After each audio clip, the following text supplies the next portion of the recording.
اس لیے کہ جو ابھی آپ کا جنیوا میں جو ایک کانفرنس ہو چکی ہے اس میں اس طرح کی انڈیکیشنز تھی، اور اس کا سب سے بڑا جو ایک رکاوٹ ہو سکتی تھی پاکستان میں وہ FATF کا مسئلہ تھا. الحمدللہ ہم اس سے نکل چکے ہیں، اس سے ہم نکل چکے. تو اس وقت بظاہر کوئی رکاوٹ نہیں ہے، ہمارے حالات بھی ایسے ہیں کہ ہمیں سمپتیز لوگوں کی ملیں گی اور یورپین یونین کی سمپتیز بھی ہمارے ساتھ ہوں گی. ٹھیک ہے. ٹھیک ہے. اب یہ GSP پلس تو ایک طرف الگ ہے، لیکن اب یہ انرجی پلس پر ہمیں بہت زیادہ کام کرنا ہے. ہمارے جو اندرون ملک معاشی مسائل ہیں، جو ہماری انتظامی حالات ہیں، ایشوز ہیں، پولیٹیکل ہماری انسٹیبلٹی ہے، یقیناً ہم اس طرح بیٹھ کے اس طرح ہم فوکس نہیں کر پا رہے اور ڈیلیور بھی نہیں کر پا رہے. تو پہلے ان تمام چیزوں کو بھی ایڈریس کرنے کی ضرورت ہے، کیونکہ اب جس طرح عزیز صاحب بتا رہے تھے کہ آگے جو آئے گا ریگولیشن وہ ہمیں نہیں پتا وہ کتنا ٹف ہوگا. شازیہ، میں کل ٹی وی پہ دیکھ رہا تھا، فیصل آباد چیمبر آف کامرس کا پریزیڈنٹ کچھ بیچارہ باتیں کر رہا تھا اور اپنی تشویش کا اظہار کر رہا تھا، اور اس نے ایک جو پوائنٹ کہا کہ میثاق معیشت کی ہمیں ضرورت ہے اس وقت. لٹرلی ہمیں اس وقت میثاق معیشت کی ضرورت ہے. جو سیاسی کھینچ اور تناؤ ایک رہتا ہے عموماً ہمارے یہاں رہتا ہے، جو پچھلے کئی سالوں میں ہم نے دیکھا، اس سے ہم اپنی یعنی ان ادر ورڈز آپ سمپل اس میں کہ ہم اپنے پیروں پہ خود کلاڑیاں مار رہے ہیں. اور اس سے انسرٹنٹی جو رہتی ہے، اس سے جو آپ کا سرمایہ کار ہے، میں نے ایکسپینڈ کرنا ہے سپوز فیکٹری کو، میں تذبذب کا شکار رہتا ہوں، سوچتے رہتا ہوں کروں نہیں کروں، اس میں مجھے کیا ہوگا آنے والے وقت میں. مجھے اس کی کوئی اچھائی یا برائی سامنے جو ایک فیوچر ہے مجھے اس سے مجھے کوئی گائیڈنس نہیں ملتی ہے انسرٹنٹی کی وجہ سے. تو جو آپ کا انویسٹر ہے وہ مقامی انویسٹر ہیزیٹیٹ کر رہا ہے، تو آپ اس میں فوراً FDI کی کیا آپ اس میں سوچیں گے کہ لوگ آ کے وہاں پہ انویسٹ کریں گے. تو ہمارا یہ ایشو ہے کہ بھئی سیاسی جنگ یا سیاسی محاذ پہ آپ جو کچھ کر رہے ہیں وہ آپ کرتے رہیں. ایک ایسی چیز ہو جس کو نہ رائٹ ونگ نہ لیفٹ ونگ کوئی اس کے ساتھ چھیڑ چھاڑ نہ کرے اور اس کا تسلسل برقرار ہے. میں نے کیا تو آپ بھی تسلیم کریں اور آپ نے کیا تو میں بھی اس کو تسلیم کروں. تو یہ چیزیں کوئی ناممکنات میں سے نہیں ہے. دوسری چیز، ہم کچھ ریولوشن اگر لے کر آئے، دیکھیں آگے آنے والے وقتوں میں کہتے ہیں اب جو جنگیں ہیں وہ پانی کے اوپر ہوں گی. آپ نے بھی سنی ہوگی یہ بات. تو ہم نے ایگریکلچر پہ میں پھر تھوڑا سا بات کرتا ہوں. ہم نے جو ایگریکلچر کا طریقہ اختیار کیا وہ اس میں ہم بے تحاشا پانی کا ضیاع کرتے ہیں، بہت ضیاع کرتے ہیں، اور اس ضیاع کی وجہ سے ہمیں جو پانی کا نقصان ہوتا ہے ہمیں اس میں آج سے سوچنا ہے. ہماری یہ فیوچر پلاننگ کے حساب سے جو ہے نا وہ کوئی کام ہوتا نہیں ہے. تو اب مجھے ایک صاحب ملے تھے جو چاغی جیسا بلوچستان کا علاقہ جو پتھروں پر اور پہاڑوں پر مشتمل ہے، وہاں پر انہوں نے کہا کہ کیونکہ سولر ٹیکنالوجی آئی ہے، اب گاؤں دیہات میں وہ سولر لگا کے اور ٹیوب ویلز لگا رہے ہیں، اور اس سے پانی کا جو ایک مسئلہ تھا وہ کسی حد تک اب کم ہونا شروع ہوا. ان کی کاسٹ ایز کمپیئر ٹو جو نہری نظام ہے اس سے تھوڑی زیادہ آ جاتی ہے، مگر پھر بھی وہ قدرے بہتر ہے. تو انہوں نے کہا وہاں جو کاٹن ہو رہی ہے وہ اتنی بہترین کاٹن ہے اور اس میں کوئی وائرس نہیں ہے اور اس میں کوئی کیڑا نہیں لگتا. یعنی آپ کا آدھا جو کاسٹ ہے اس کی وہ پیسٹیسائڈز میں اور فصل کو بچانے میں، اور ہر وقت ریڈ الرٹ رہنا پڑتا ہے کسان کو جب کپاس لگتی ہے کہ اس میں کیڑا نہ لگ جائے. تو ایسے دور دراز علاقوں میں جہاں کبھی سوچا نہیں تھا کسی نے، لوگ اپنی مدد آپ کے تحت کر رہے ہیں.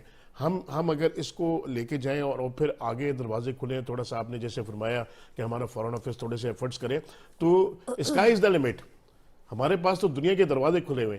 پھر ہمارا ایک جو بڑا مسئلہ ہے وہ یہ ہے کہ ہم اپنے نوجوان کو ہمیشہ ایک جو جس طرف راغب کرتے ہیں نا، وہ کہتے ہیں بس تو پڑھ لکھ کر ڈگری لے اور ڈگری کرنے کے بعد تو نوکری کر لے. ارے بھائی نوکری کہاں سے لائیں گے آپ؟ نوکری دینا کوئی سرکار کا کام یا اس کا کام نہیں ہے. تو ہم نے کبھی اس طرف گائیڈ کرنے کی یا رہنمائی کرنے کی کوشش نہیں کری کہ ہم اپنے نوجوان کو جو ہے ایکسپورٹس کی طرف. اب تو بڑی سہولتیں اور آسانیاں کمیونیکیشنز کے حوالے سے پیدا ہو گئی ہیں. آپ یہ 15 20 24 گلاس بھی اٹھا کے آپ ایکسپورٹ کر سکتے ہیں. اس کے لیے آپ کو کسی کنٹینر کی یا کسی شپنگ کمپنی کی یا کوئی اس کی ضرورت نہیں ہے، کوئی ایگزمپشنز کی ضرورت نہیں ہے، کوئی سرٹیفکیٹس کی ضرورت نہیں ہے. سہولت بات یہ اس کو نالج ہم نے نہیں دی اب تک، اس کو ان معاملوں سے آگاہ نہیں کیا. تو اس سے ایک تو یہ ہوگا کہ اگر ہم نے اس طرف ترغیب دی تو نوجوان جو ہمارے جیسے آپ نے فرمایا کہ ہم نئی منڈیوں کی تلاش میں نہیں جاتے، وہ نکلیں گے، وہ پہنچیں گے وہاں تک. اور انشاءاللہ اس سے ہم اپنی صنعت کو بھی فروغ دیں گے. وہ علاقے جو نظر انداز ہوئے ہیں ان کو فائدہ ہوگا. نئے منڈیوں کو تو آپ کیا سمجھتے ہیں کون سا میکانزم ایسا ہونا چاہیے؟ کیونکہ ابھی تو ٹائم ہے ہمارے پاس تھوڑا بہت، کہ حکومت جیسے سر نے کہا کہ دروازے کھول دیں اور پھر باقی جو ہے وہ آپ اپنی لوکل جو انڈسٹری ہے اس کو پھر دیکھنے کیسے کام کرتے ہیں. شازیہ، بحیثیت کامن مین ہم کچھ ہماری نفسیاتی جو چیزیں ہوتی ہیں نا ان کو ہم سوچیں. 2 قسم کے کسٹمر ہوتے ہیں مارکیٹ میں. ایک جو صرف سستا ڈھونڈتا ہے کہ جتنا سستا مجھے مل گیا میں لے جاؤں، اور ایک وہ ہوتا ہے جو کوالٹی پر کمپرومائز نہیں کرتا. اور برانڈز آپ کے بن جائیں تو پھر برانڈ پہ چاہے 100 روپے کا ہو 150 روپے کا ہو تو وہ لے گا وہی. وہ قیمت کو نہیں دیکھتا، وہ پھر کوالٹی کو دیکھتا ہے. یہ جو ایک پیریڈ گزرا ہمیں اور اس میں فارچونیٹلی وہ جو مہر صاحب کہہ رہے تھے کہ ایک بڑا 13% کا جو فرق ہوتا ہے، بہت بڑا فرق ہے یہ، تو ہمیں ایک بہت بڑا ایڈوانٹیج اس سے یہ بھی حاصل تھا کہ ان مارکیٹس میں ہم رسائی کرتے ہیں اور اپنے کو برانڈز بھی اسٹیبلش کر لیتے ہیں، کیونکہ یہ اسٹیٹس زندگی بھر کا نہیں ہے آپ کے پاس، یہ ان کی مارکیٹ میں جگہ بنانے اور اپنے آپ کو اسٹیبلش کرنے کے لیے اس طرح کی اگر ایکٹیویٹی کوئی ہو جاتی تو ہم وہاں برانڈ اسٹیبلش کر لیتے، تو پھر کل کو کسٹمر جو تھا وہ آپ کی کوالٹی پر اور آپ کے نام پر جو ہے نا وہ پرائس پر پھر کمپرومائز نہیں کرتا، کیونکہ آپ کی پروڈکٹ پھر بعد میں اگر یہ اسٹیٹس ختم ہو جائے تو مہنگی بکنی ہے، تو اس وقت وہ جو کنٹریز جو ایک عام اس کے اوپر ایکسپورٹ کر رہی ہیں ان کو، تو آپ نے ان کے برابر جا کے اور اس مارکیٹ میں اس پرائس کے اوپر آپ نے فروغ کرنا ہے، تو آپ نے کسٹمر کی لائلٹی جو تھی وہ حاصل کر لی اس وقت وہ اسٹیٹس آنے سے پہلے، تو ہم نے اس پر بھی ہمیں تھوڑا سا اگر اللہ کرے ہمیں سال 2 سال کے لیے مل جائے، ہم سے پوائنٹ نگلیکٹ ہو گئے اگر، تو ہم ان کے اوپر سوچیں، فوکس کریں، اور بڑا اچھا ہے کہ ہم نئی منڈیوں کی تلاش میں جائیں، مگر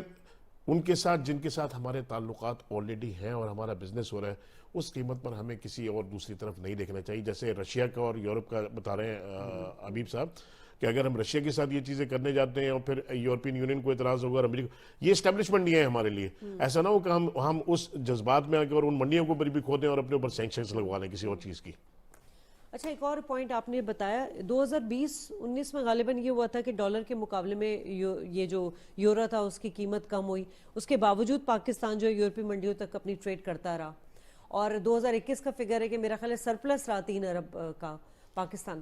تو یہ جو چیزیں رہی ہیں اس وقت جو کام کیے گئے اس کی وجہ سے ہمیں یہ اتنا بینیفٹ رہا، تو یہ سلو ہونے کی کیا وجہ ہے آپ کو؟ پولیٹیکل وہ جو ہم پہلے بات کر چکے ہیں، یا کہیں پہ ہم کہیں چک رہے ہیں ہم، مطلب کوئی وہ چیز مس کر رہے ہیں؟ اس میں کوئی ایک فیکٹر نہیں ہے، اس میں کئی فیکٹر ہیں۔ ایک تو یہ تھا کہ ہمیں اس وقت اتنی اویئرنیس اتنی ان سب چیزوں کی، اور ہم اس کے لیے پریپیئر نہیں تھے، اونیسٹلی اسپیکنگ ہم اس کے لیے پریپیئر نہیں تھے، ہمارے پاس اتنی پروڈکشن کیپیسٹی اس حساب سے جو ہونی چاہیے تھی، اس کی تیاری کے ساتھ ہمیں جانا چاہیے تھا، اتنی پروڈکشن کیپیسٹی نہیں تھی۔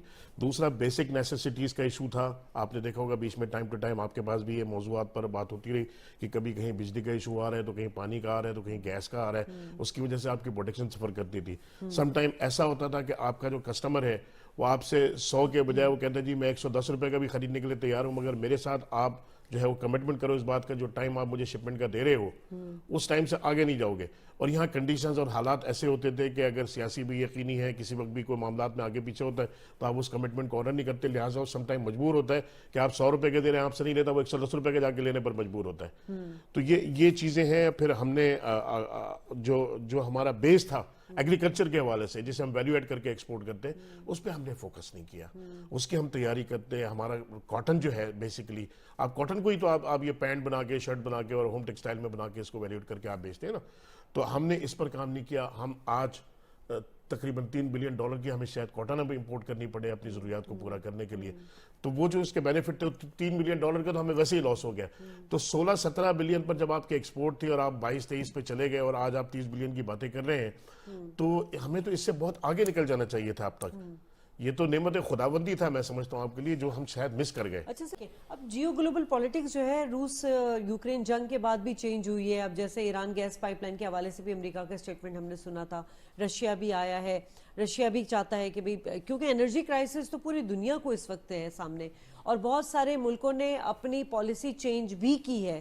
جرمنی کی مثال لے لیں، انہوں نے کہا اب ہم رشیا سے نہیں لیں گے انرجی، ہم خود اپنی پروڈیوس کریں گے، کول یوز کر رہے ہیں۔ جی، تو کول یوز، مطلب یہی کہنے کا مقصد ہے کہ اب تو آپ اپنے سیلف میڈ نہیں ہوں گے جب تک، اور دنیا پہ انحصار کرتے رہیں گے تو پھر ترقی تو پھر کبھی نہیں ہو سکے گی۔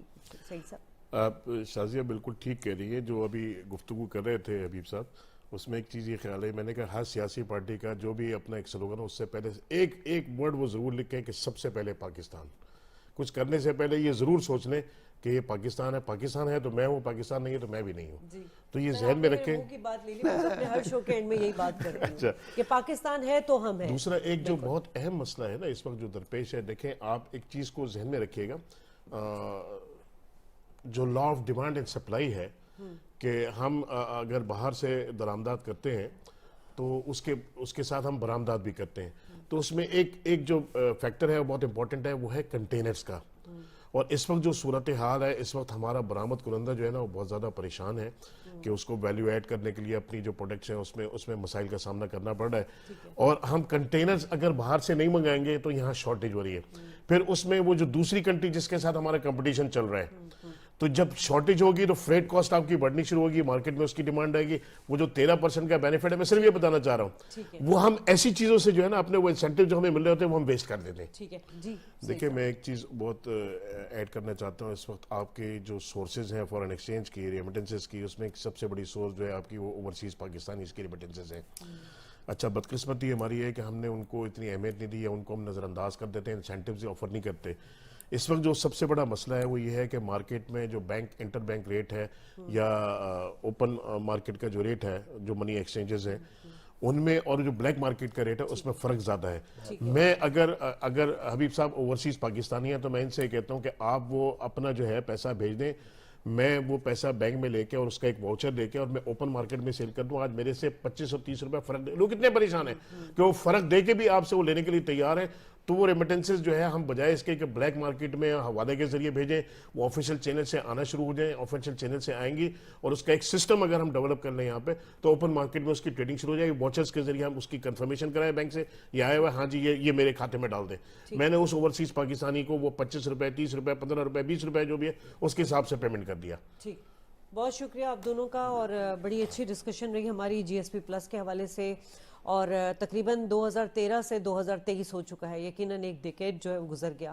اگر ہم اس اسکیم کے حوالے سے کوئی جامع, کمپریہنسو, پروڈکٹیو قسم کی پالیسی بناتے اور اس کا فائدہ اور مزید اٹھاتے تو یقیناً آج صورتحال مختلف ہوتی. لیکن ابھی بھی وقت نہیں گزرا, ابھی بھی یقیناً توسیع تو ہو جائے گی, لیکن تمام پولیٹیکل پارٹیز کو, اپوزیشن جماعت کو, حکومت تو کام کری, مل بیٹھ کر مساک جو معیشت ہے اس کو عمل پیرا کرنا پڑے گا. ایک ایسی پالیسی بنانی پڑے گی جو لانگ ٹرم پالیسی ہوگی, وہی پاکستان کے مفاد میں ہوگی. پاکستان ہے تو ہم ہیں. اللہ نے کے بعد.